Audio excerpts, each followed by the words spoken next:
Well, good morning, good afternoon, or good evening, ladies and gentlemen. Welcome or welcome back, as the case might be, on this lovely Friday, Valentine's Day, February 14th, 2025.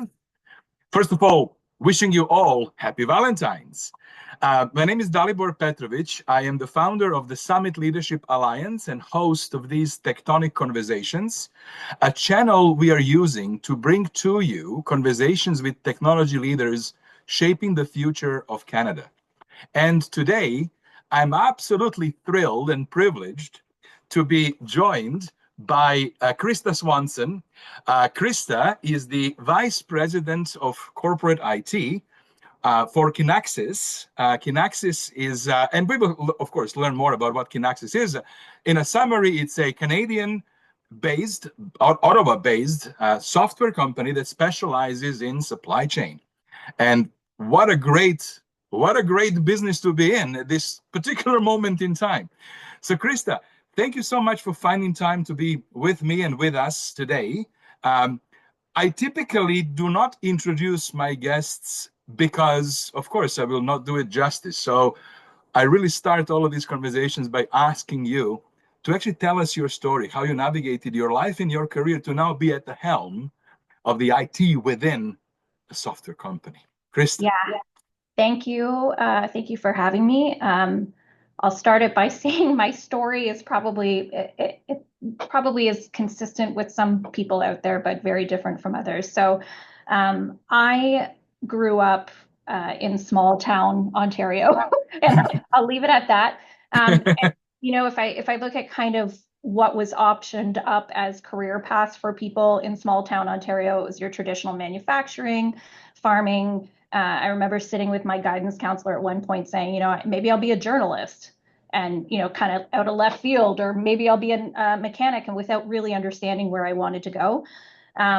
Eventually found my path and direction and towards IT. And the reason was, quite frankly, we knew at the time that's where the job was. And I'm not going to date myself, but it is pre-2000s. So talking about the bubble and where we were at the time, it's pretty clear why we chose that path. It's in the last century. Let's leave it at that. That's right. That's right. Thank you for not dating me completely. But yeah, so I think because it wasn't my first choice of career path, it's become a common theme for me along my career to go, am I going in the right direction? Is this the right thing to do for me? Rather than someone who was saying, like, I want to be a doctor, and I know the steps to becoming a doctor, XYZ. I want to be the best doctor. I know what those steps are. So I'll get to that in a second, but I think it's an advantage for me that I didn't know exactly where I wanted to go at the time. So moved to Ottawa, did my education here, and I will tell you, I think I am the luckiest person in the world. And anyone on this call who is younger and trying to figure out what their first step out of college or university might be, I landed in an ERP project for a greenfield operation in Gatineau, Quebec. But what that allowed me to see right out of the gate was how technology enables the business and how the business uses technology from everything from core accounting all the way through to manufacturing. So it was a very lucky place for me to be. You don't often get an opportunity to see end to end how business operates in general at the age of 19, 20, 21. But to be able to do that continually, it really opened my eyes to kind of the power of technology and the fact that I really wanted to stay within IT. And at the time, I also had a really great CIO mentor who was pushing us along the path of understanding what that means, that having that visibility into how business operates is really key and critical, and a really lucky place to be. So you said how lucky that is. I'm sorry, just wanted to make a point. I've had probably more than 100 of these conversations in the last number of years with Canadian tech executives.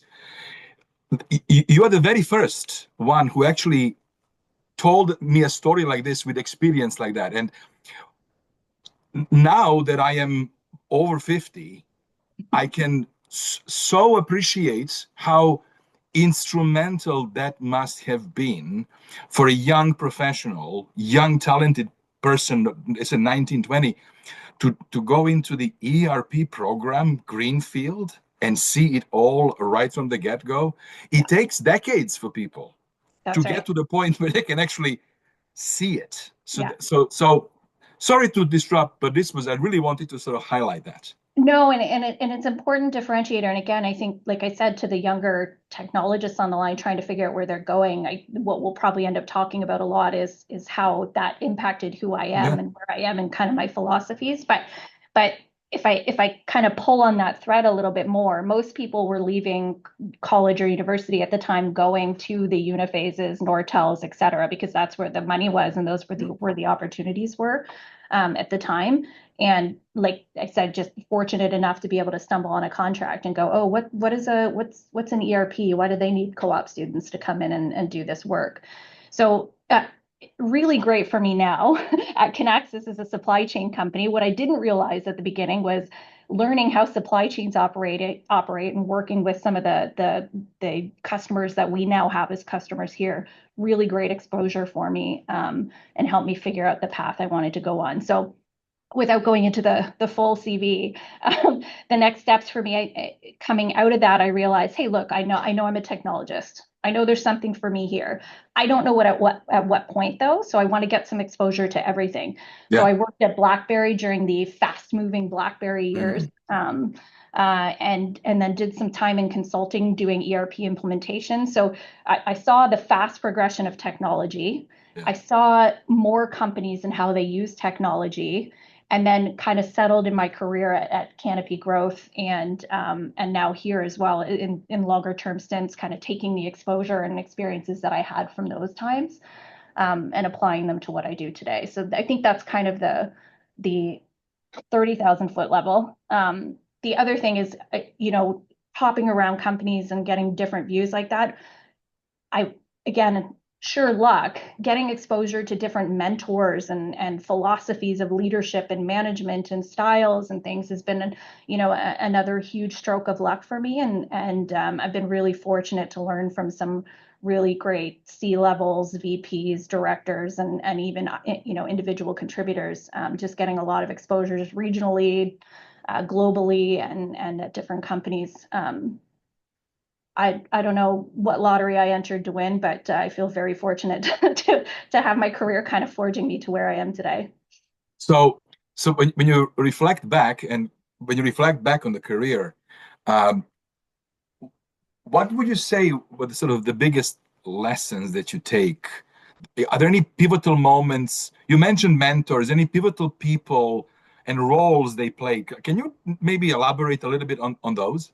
Yeah, and I think it's different now. I think at the time, again, a comment to anybody younger who's starting out in their career, you will hit points where you're frustrated by the person who's trying to teach you a lesson. And you won't know until 20 years later when you look back how that became a part of you. So if I look at myself as a leader today, I see elements of the most impactful CFO I worked with, the most impactful CIOs I worked with. Parts of them are part of my identity now in a really good way. But the learnings, I think, along the way, if I take a specific lesson, I doing a consulting agreement at one point, I was flown into the US to sit at the end of the board table and take the frustration of a customer. At the time, very hard experience to go through. Now I understand, and what that's made me is more empathetic to people, more empathetic to my vendors. We're all trying to deploy software and technology in a way that helps each other move things forward. And I think getting exposure to those people and kind of really drawing on those experiences and personality types has helped me, grow and evolve as a leader. Yeah, actually, you bring a very good point. Like my advice to everybody who aspires to be a technology executive is to try and find a consulting gig for a couple of years. Like go and see what it actually feels like to serve in that capacity a client organization that is, that needs technology help. Yeah. It provides a completely different perspective. And I think it grounds a leader, it rounds the leader well, right? That's, I think, a very, very good, very, very good Yeah, advice. and I think consulting too brings a perspective. There's the story and then there's the real story. So you get the story when you're going into an organization of Yeah. the what they're trying to do and why they're trying to do it. But then when you meet with the individuals behind the story, you find out what the real story is. And I Yeah. think even as a leader, learning how to break down what's the stated story and then what's the real story is an important thing to learn, because that's a skill you use every day as a leader, not just in technology, but just generally. So yeah, totally agree with you. So Yeah. the first two steps for anybody on the call, again, ERP consulting, two things you should ERP do. consulting, mentors, yes, and be open. It sounds like you've done a few different things, right? Yeah, yeah, Be yeah. open to opportunities, right? Yeah, absolutely. Yeah. Absolutely. There are, again, I was talking to with somebody that I'm working with in a mentor relationship here. And I told her that it's weird when you get perspective 20 years back and you can see kind of the connective tissue of your career and how it's forged you and brought you. Because at the time, if you look at somebody's resume like mine, and I'm sure some people are looking at it on LinkedIn right now, but if you look at it, you go, what the heck? How does it make sense that she's in the position she is today? But when you tell the story and look at how you've evolved as a leader and evolved and from a technology standpoint, it really makes sense. So yeah, I think there is nothing wrong. It's not like it was in the 90s where you would stay with the same company for Yes. 25 years. Yes. There is Yes. nothing wrong with seeking other opportunities and getting that broader exposure. In fact, I'd argue at the speed the world is moving right now, the more exposure you can get, the better and more well-rounded and able to adapt you will be for the rest of your career. Absolutely. Absolutely. So I have this like the vision of this T person.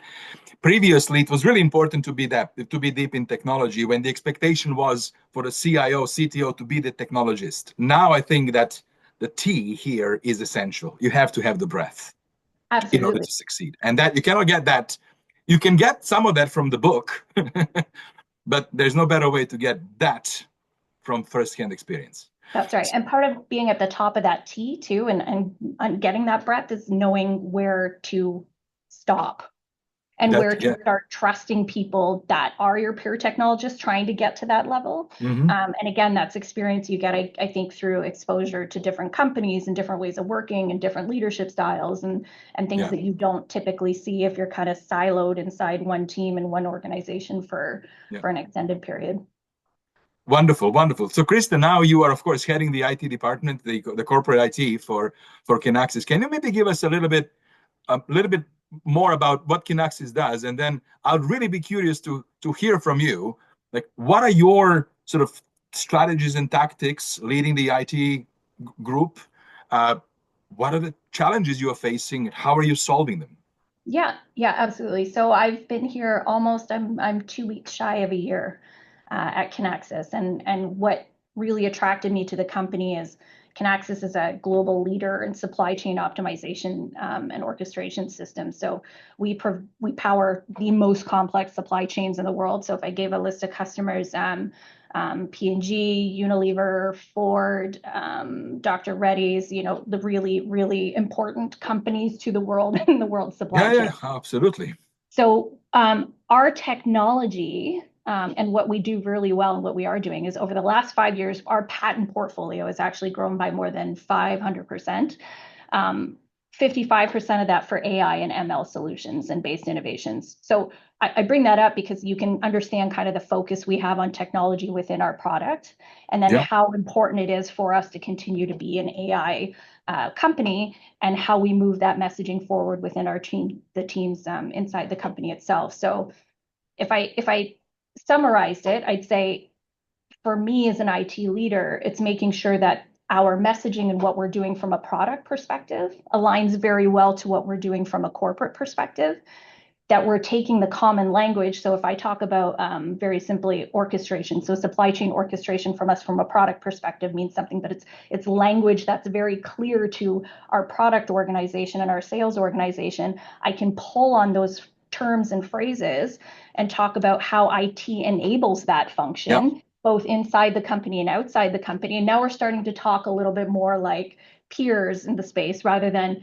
IT's your service organization. They just take tickets in and do whatever. So I think the focus for me over the last year has been kind of building that common language across the teams and getting everyone to understand that although we don't do the coding directly in the product and ship it, we are very instrumental in making sure that we're supporting the organization that does, and that we're adding value to the product through different ways, and we're adding value to those teams in different ways, and we're moving the company forward itself. So yeah, that's a long way, I think, to wrap up the story of who Kinaxis is as a company. I think we marked our 40th anniversary last year too. So if you think of kind of where we're going from a product perspective, we're very leading edge, 10-time leader on the Magic Quadrant, as an example. So we're very leading edge from a product perspective, still a 40-year-old company.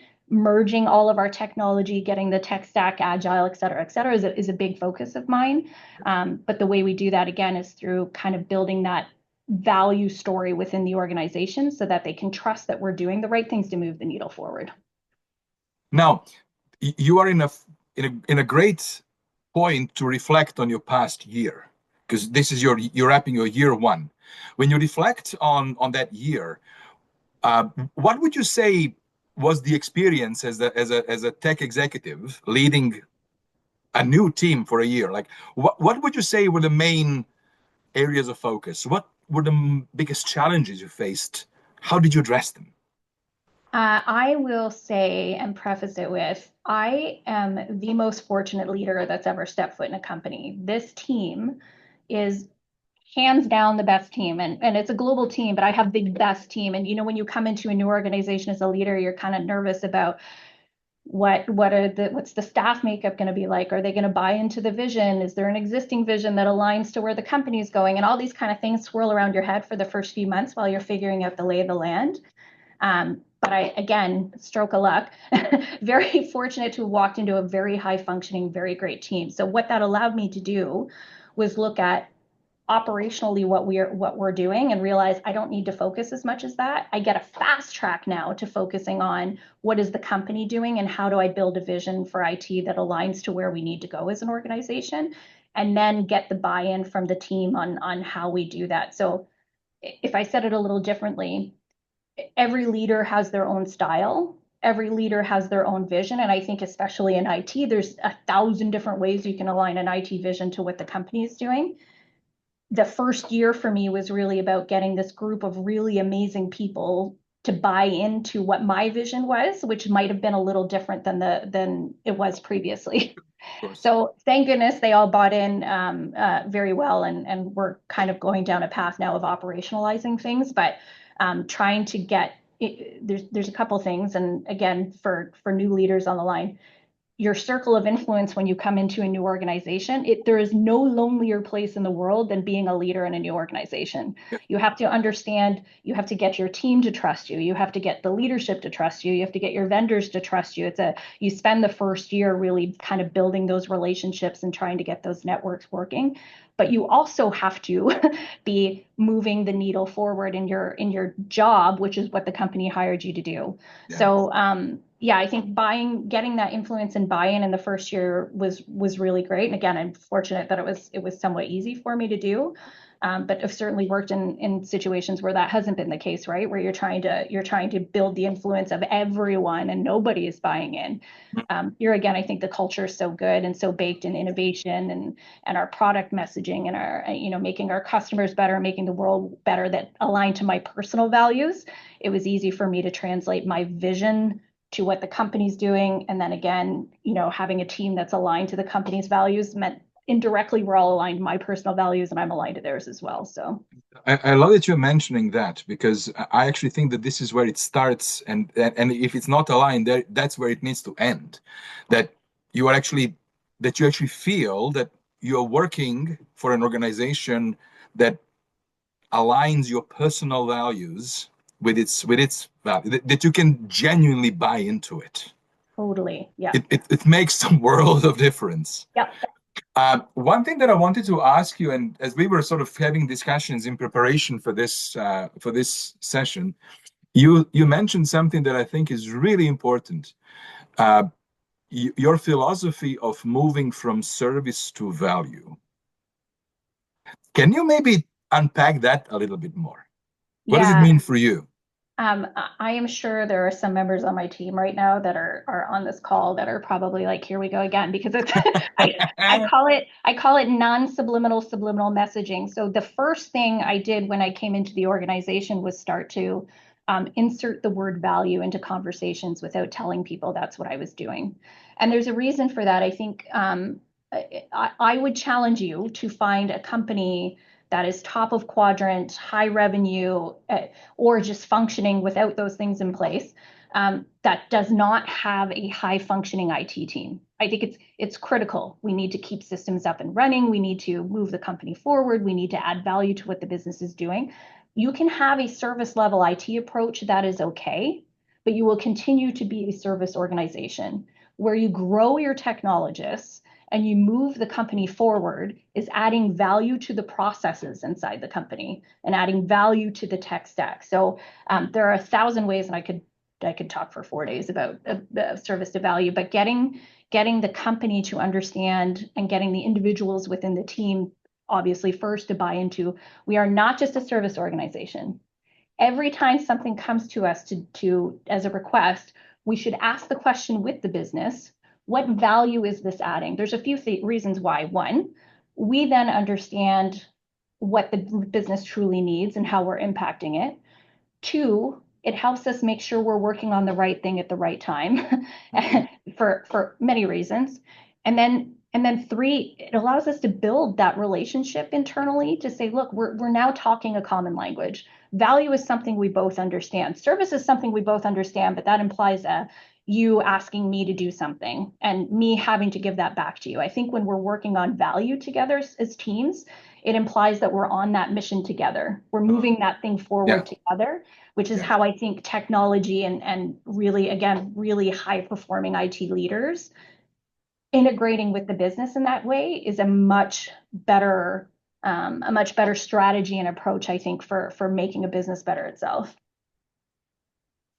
And what I'm as you were talking, one additional thing that it might be obvious what I'm going to say, but when you shift the conversation from we need to deliver exceptional services, which is true, to we need to be creating value together, what you are implicitly doing is you are asking everyone to switch on, to turn themselves on and think about it, about it. So if we are only focused on services and optimizing services, and that can actually become mechanic. And listen to the way this is a little different too. If I say the value of our service desk is in delivering exceptional service. Mm-hmm. So now people feel like they look at the service desk in a little bit of a different way. It's not just, you're not just answering the tickets. Now it's, oh, you're adding value to what I do by providing that exceptional level of service. So it's great for the business, but it's also great for the team because it lets the team know and reminds everybody that we really are key and critical. I think we went through a period of probably the early 2000s where kind of that messaging took a step back across the industry. And it was, your service desk, you're a cost center, leave us be like, whatever, you guys do you and just reduce your costs as much as you can.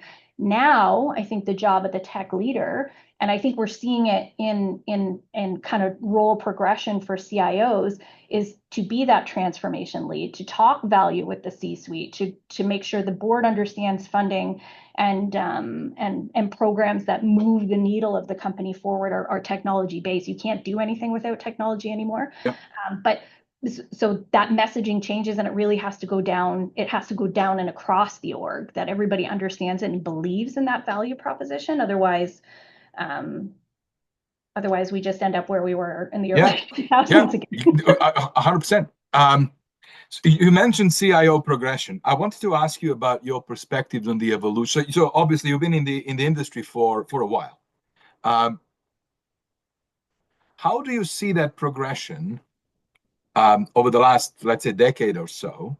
And where do you see the role of a CIO, technology leader, evolve going forward? Yeah. So let's talk about the past. And I think the past was very, CIO would work with CFO to keep costs as low as possible, buy the cheapest technology we could to just keep the lights on inside the business. I think now it's more, if I'm a CIO, I'm looking at, do I have the right investment profile to run, grow, and transform the business? That's a key and important question. And that comes again at looking and working with leadership on understanding the strategy, really understanding the strategy of the company and where the company needs to go. So for me, for example, for now, I'm looking 3 to 5 to 10 years out on where we're going as an organization here, and trying to build a plan about our tech stack. Do we have the right technology in place? Yeah. When will we change that? When's the right time to adapt? When do we have to kick in a real big, like a large scale business transformation? And I think these were very reactive things in the past. For technology leaders, we would get the ask from the CFO, okay, well, we want a new ERP, let's kick off a project to do it. Where I think now CIOs are more, okay, I'm going to come to you and say, I think we need to do this in the next 3 years so that you're ready when you're making that large change in the business. So I think that's different. So if I said it like our IT is a strategic enabler 100% now. And I don't think that was necessarily the case in the past. I think the other thing is, the way I say it is, strong IT leadership lives at the intersection of innovation, strategy, and culture. We touch across all 3 of those areas. And I don't think it was evident that that was the case before. Again, because I think we would get pulled in as an IT team into a project. And I mean, I'm talking cross industry, not here specifically, obviously. But you would get pulled in as an actor in a project instead of a leader of these large business transformation projects. So I think the evolving role for us is kind of keeping up with the pace of change of technology, really understanding the business strategy, and making sure that we can marry the two together and explain, again, if I go back to value, explain the value of doing things at the time we need to, and how that gets the company into a position where it needs to be for growth. So there's 2 other terms I use here often. So I say value a lot, but the team will also tell you I say future proofing a lot. Like, I need to future proof the organization. That could be a positive thing or a negative thing. I need to reduce risk, and I need to open up our ability to innovate and transform. So again, I think that's a different role for the technology leader as to past. And what we're seeing is a lot of these CIOs are moving into chief transformation officer roles or chief strategy roles, or CEOs. We've talked about that before too, right?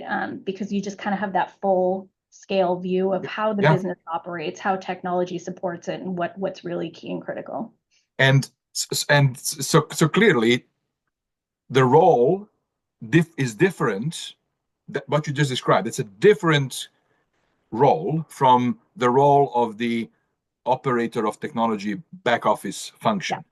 Yeah. So if I was to ask you to think about, like, what are those qualities or attributes that are essential for someone to operate at that level, what would you say to that? What are those attributes? You need very strong emotional intelligence. So especially with the speed technologies coming in.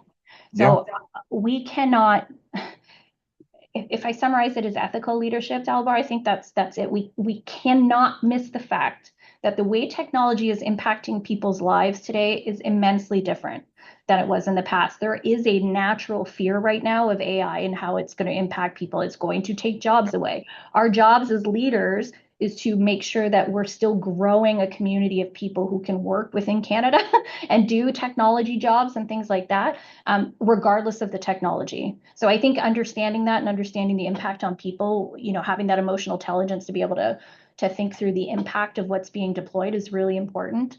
I think the other thing is, I mentioned ethical leadership. So ethical leadership is not just about that emotional intelligence. It's about knowing the right time to say, I know we can do it, but should we do it?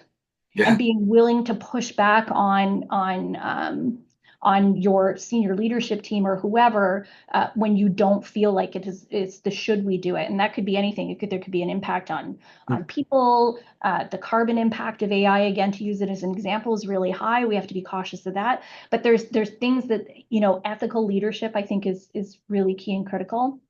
And then I think you're describing that the leader, the technology leader of today and tomorrow, has to have both of their sides of the brain lit up. In other words, like what you're describing are these essential attributes are actually soft. We used to call it soft skills. Those are actually turning to be pretty hard damn skills. But those are that's the other side of the brain from the engineering side of the brain. Right? Yeah, I don't think there's a brain in the world that can keep up with both sides. at the pace things are moving. And if somebody has one, then I will gladly take 10% Yeah. of that if you can, inject it into my head. But I think what that means is we're now at a position too where you have to trust your technologists and you have to trust your partners and you have to build those relationships in a very different way than we had to in the past, because you cannot grow the soft skills and have the full technology skills at the pace things are going. Where This is before you actually, could say a CIO was had to be 15 years, certified Salesforce technician because you're the Salesforce company. Now that's less important, is being able to understand and yeah. recognize and hire people in with those skills that you can grow into roles. But I'd say the spidey senses needed to be a tech leader today are a lot different than they were in the past. And I really like what you said about the pace of change is such that it is almost becoming impossible to, it is already impossible to know it all. You Yep. cannot know it all. So the only way that you can actually steer something that you don't necessarily know it all is by having that empathy, emotional intelligence, ability to understand people, ability to um, light up that softer side of the brain Yeah. and connect with those and assemble sort of the alliance around you of people that you can actually rely upon, trust, and so forth.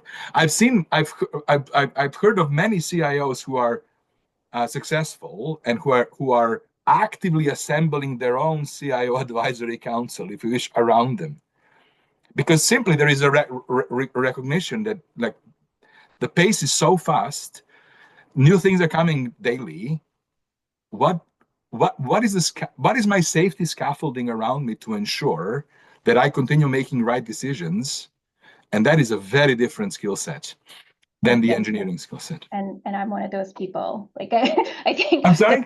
I said I'm one of those people. So the power of networking with peers going through the same challenges Well, there we go. is unbelievable. So again, career progression. I think at the start of my career, I thought by opening myself up to other people, I'm kind of admitting that I don't know what I'm doing. But the reality is you learn by not knowing. And understanding that you learn by not knowing and reaching out to people to find things out is Yeah. okay. And building a network that is safe for you to do so is great. So, I've been fortunate now to build really good connections, even just since starting here with, CIOs and leaders on the East Coast and the West Coast here in Ottawa. And we talk frequently. And it could be as simple as, hey, look, I'm looking for, do you have a really good slide that represents this? Because my brain's just not working. Or can I talk through an idea with you? Or I'm really Yeah. having a hard time understanding the right level of funding that I should ask my board for this. Can I bounce some ideas off you? Those conversations are really key and critical to us because we can't know it all. And I think again we have such a responsibility to our people. If I was going to look at where I wanted to invest my time, a lot of times I'm going to invest it in the team that's supporting me, which means if I got to sit and read a book about how to make the best dashboard or slide, I would probably prefer to take that time in continuing to build and grow my team and make them better as technologists and future leaders. So if I can have a 5-minute conversation with someone in my network that I trust, then it's good for both of us. And that takes vulnerability, courage, but also confidence. So here are these attributes that I extracted from your answer. Tell me if I got them all right. Yeah. Emotional intelligence, ethical leadership, Yep. curiosity, confidence, vulnerability, and then the ability to establish and grow human relationships. Yep. You got it. That's it, right? Yep. Yeah, we can write that book together now. That was a good one. There we go. The six steps. I would be curious. Of course, you have a lot of sort of real world hands-on experience. Can you maybe share with us an instance where you had to pivot your strategy due to some maybe unforeseen circumstance? How would you approach, or how did you approach something like that. Yeah. COVID was not fun for tech leaders because I think we went through a 4-year period of continual pivoting. Yeah. Oh, I don't yeah. even know that we could call it pivoting at a point. I think it was just way of working. But I had a period of time just at the start of the pandemic when we were doing a large data center refresh. So obviously, and this is not here at Kinaxis, but again, if we're talking about continuity and what I'm learning, I got a really good lesson in supply chain disruption at the start of the pandemic. But Yeah. we had really important BCP milestones tied to upgrades. And there are just some things you have to do as an organization. You have to make sure you can future-proof, de-risk, et cetera. So we were intending to do a full data center refresh. Obviously, couldn't get things in place that we needed to.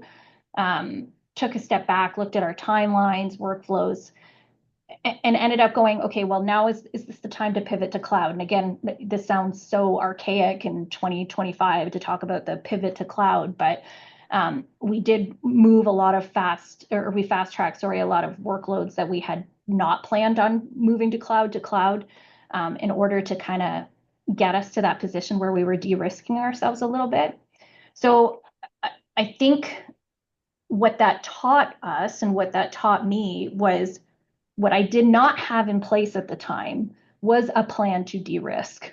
We were operating on the today. We knew we had this action we had to take, but we hadn't considered what happens if anything breaks. I think before COVID, we just thought the world works the way the world works, where now we have a little bit more of a risk and future-proofing mentality to leadership and to what we have to do. But yeah, we've got through it, obviously, we've deployed some things, really key critical things to the cloud pretty rapidly, and then had a hybrid situation for a period of time. But I think it was a good experience on kind of level setting, especially in the moment where we were as the world at that time, to kind of take a step back and go, okay, well, the real problem wasn't the supply chain disruption. The real problem was we had no plan B as a leader, as a leadership team, and as a project to if something disrupted this. So yeah, it was a good lesson for me, and I think one that sticks in the back of my head often. Like I said, I use the word future proofing a lot, and this is kind of one of the reasons why. So thank you for that. You now work within a software company. You're a technology executive within a software company. How do you foster the culture of innovation within your group, especially in circumstances where people perhaps might be resistant to change, used to do things that they've always done the way they've always done? How do you do that successfully?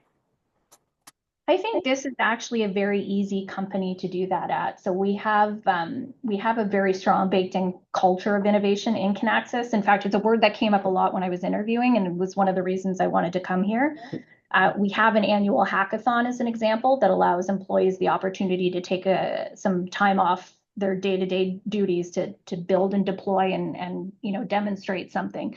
The great thing in IT was, I strongly encourage the team to participate in that. I think traditionally it's usually more your core development teams, but out of that, from my team specifically, came an AI solution that consumes all of my IT agreements and advises me on terms and expiry. Great use of AI, great use of technology, great way to innovate.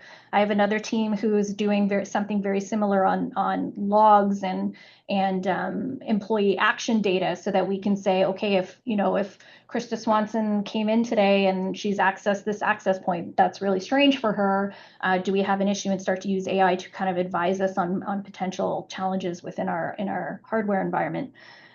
So two really good examples, but I think how we foster that is making it very clear within the organization that we are all able to innovate. Finance is able to innovate. IT is able to innovate. We can move and change business processes together and do things together. It's not just the development teams that can do that kind of work, and having that culture and conversation and making sure people feel like they have the capacity to do it and are allowed the freedom to do it, I think creates an amazing environment to work in for 1,000 reasons, but also helps me and helps everyone else because the solutions we're building are really great. Yeah. In other words, you are creating an environment and inviting people to actually get switched on, and bring forward their ideas. And that there is actually another connection to the value, right? Yeah. This is how they create additional value that otherwise would not be present. So very good, excellent. And I think the one thing I challenge leaders to do is start, well, we talk about the impact of AI. So, we talk about it very much in terms of time saving still. So if I unleash Copilot on someone, what are we getting back? Well, they're going to, save 20% of their time. I challenge the leaders then to allow the employees to use that time to innovate. Exactly. And really open it up intentionally for that, rather than saying, okay, well, let's do that. Let's, increase your workload by that extra 20% now. You allow yourself that time to innovate. I think that's how companies get better. That's how people get better. I think that's how we as a Canadian ecosystem will get better. That's where the ideas will come from. So I think it's an opportunity for us to unleash a capacity for innovation that we hadn't considered before. Yeah, I would. I don't have other comment than to say, right on, right on. How do you define success in your role as a tech leader, and how has this definition changed for you over the years? Yeah, I think at the start of my career, like I mentioned, I was very afraid to say that I didn't know the answer to something. And so what success was for me was comparing myself against people in the room, the room where it happens analogy.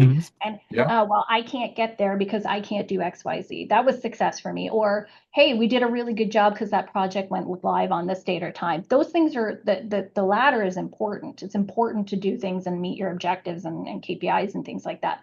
But I think real success for me is getting people in a position where they feel successful in the future, or they feel successful in what they're doing. Because if someone is successful in their role, they will make your team infinitely better. They will make your organization infinitely better. So if I said it differently, I think my success metrics before were very inward. How do I do? How do I stack up? How do I get this done?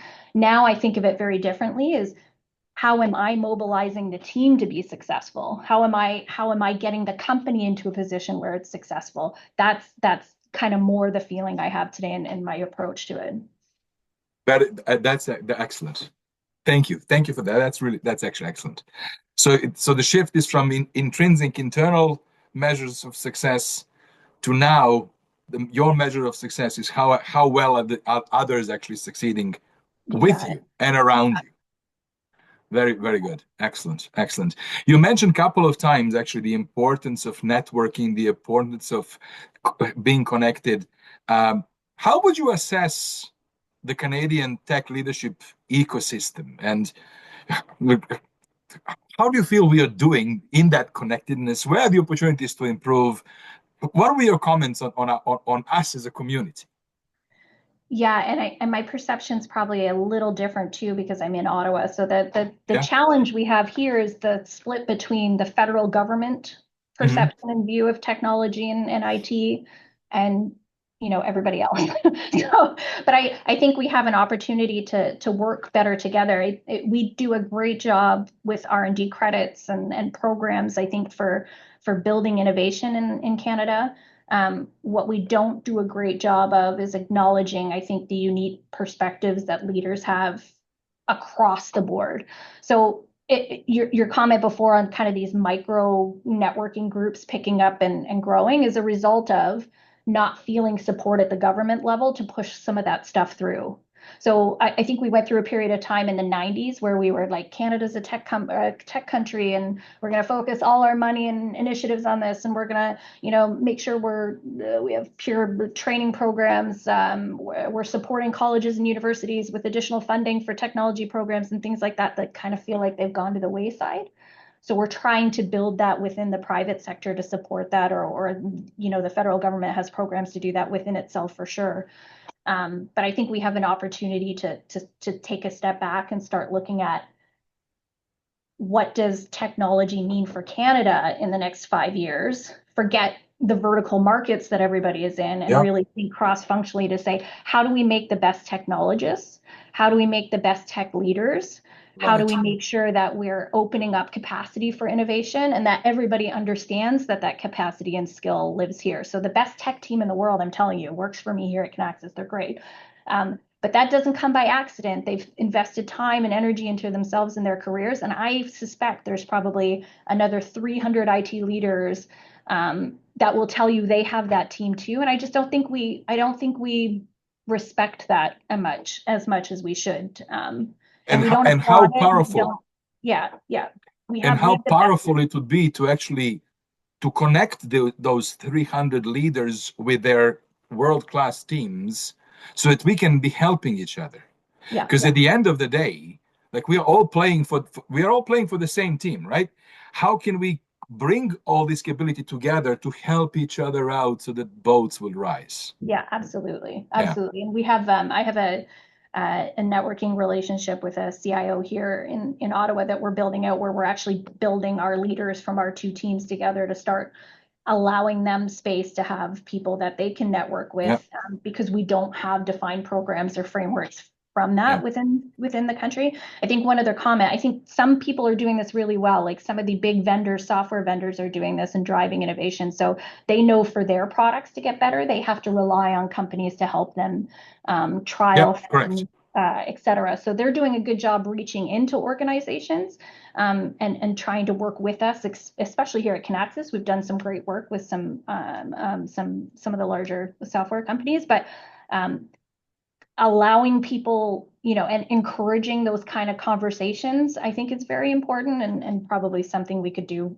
across the board better. Yeah.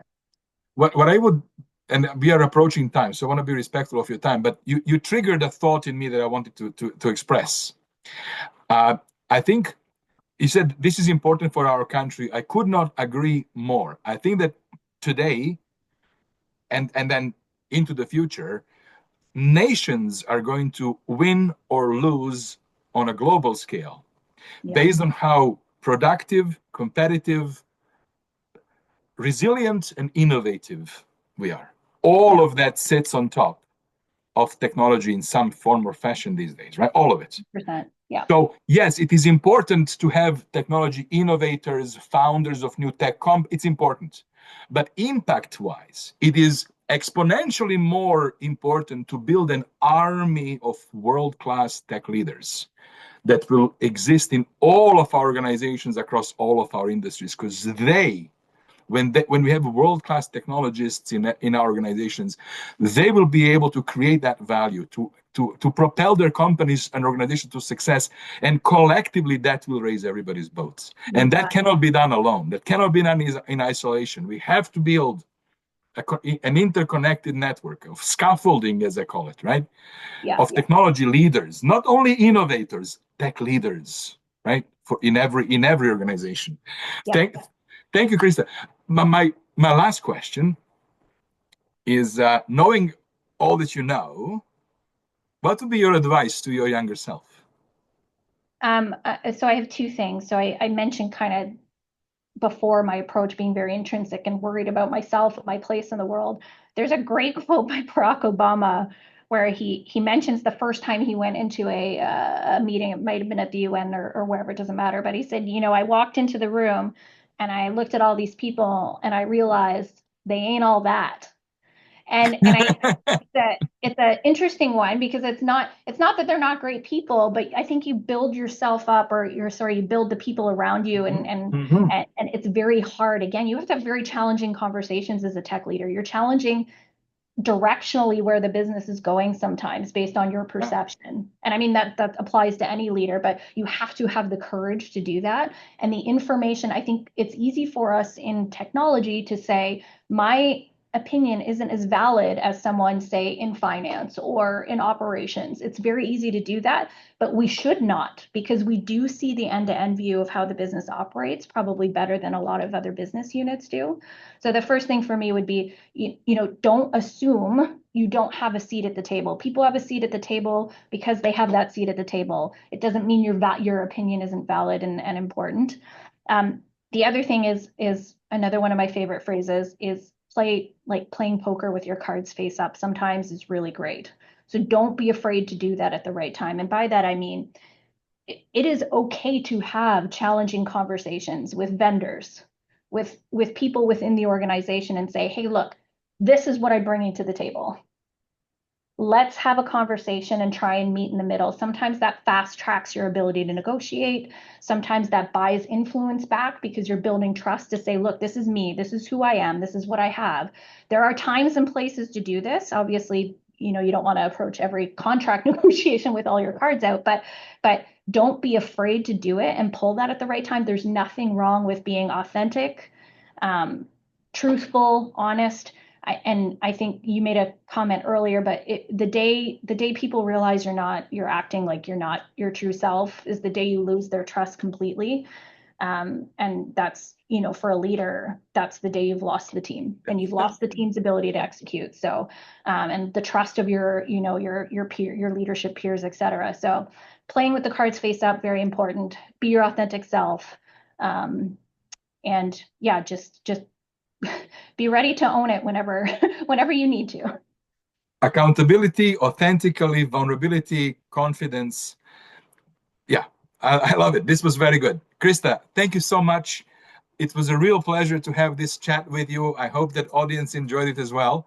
By the way, just to let everyone know, on the topic of interconnectedness and building the network, in an hour we'll have another live webcast with Sean Guthrie, the president and chair of the Canadian CIO Association, and we will spend, I'm sure, a lot of time talking about the importance of building that network of technology leaders across the country. So for those of you listening in, if you haven't registered yet, you still have the time to do that, because in 1 hour we'll have that conversation with Sean.